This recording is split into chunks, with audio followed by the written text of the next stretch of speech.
احمد مسعود د افغانستان درې رنګه ملي بیرغ په هکله تازه څرګندونې کړې دي. احمد مسعود وایي دغه زموږ ګران هیواد افغانستان درې رنګه ملي بیرغ په سرو ویرو له تورو شپو څخه تیر دی او له ټولو هیوادوالو څخه غوښتنه کوم چې خپل درې رنګه ملي بیرغ سره مو مینه کمه نشي او له طالبانو څخه هم دا غوښتنه کوم چې افغانستان درې رنګه ملي بیرغ دی بیا د افغانستان ملي بیرغ په توګه ومني. د باور ټي وي چینل درنو لیدونکو سلام، ستړي مه شئ، وخت مو بخیر. هیله لرم چې جوړ او روغ به یې په سر کې یادونه کوم. که باور ټي وي چینل مو نه وي سبسکرایب کړی، په درنښت سره باور ټي وي چینل سبسکرایب کړئ. هغه وایي د هیواد درې رنګه ملي بیرغ د غرور، اقتدار او ویاړ نښه ده.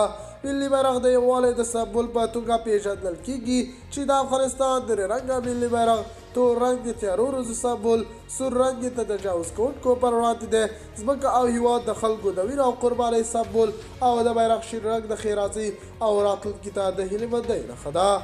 د هیواد درې رنګه بیرغ ته د خاورې د خلکو لپاره د کلونو راهیسې د یووالي، اتحاد، خپلواکي او ازادي ښودونکي دي چې د وخت په تېرېدلو سره د ډېرو هیوادوالو سرونه او ځانونه ترې قربانه شوي دي تر څو د غرور پت او ویاړ بیرغ په لوړو څوکو رپاندوي.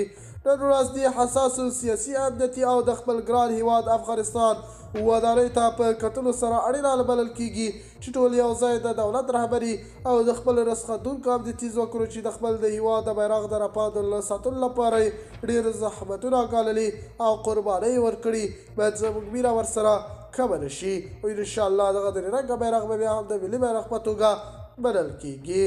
د باور ټي وي چینل درنو لیدونکو دا اوس زموږ ته دې مهال چمتو کړی خبر. د نورو تازه خبرونو لپاره باور ټي وي چینل په درنښت سره سبسکرایب کړئ.